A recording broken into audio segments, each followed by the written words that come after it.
បងខ្ញុំមករៀបចំសាច់នៅចៃជើងបងមុនរៀបចំដាក់ឡានទៅខ្ញុំសាច់នៅចៃជើងបងតា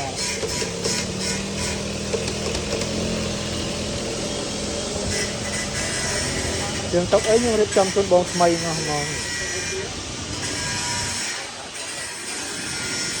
នេះជាងកសាក់ចូលមកស្រួលហើយសាច់ក្រាស់សាច់ដើមអី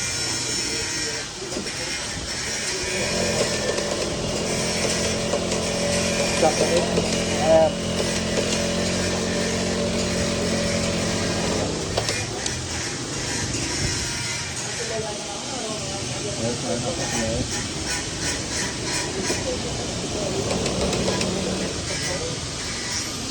ឡើងទូ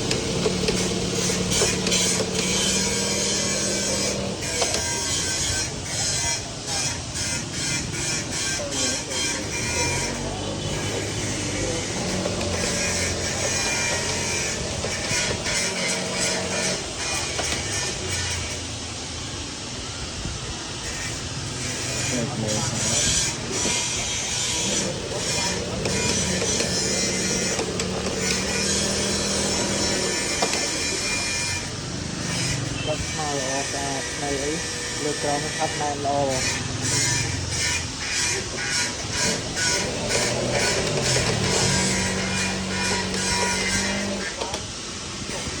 Yeah, but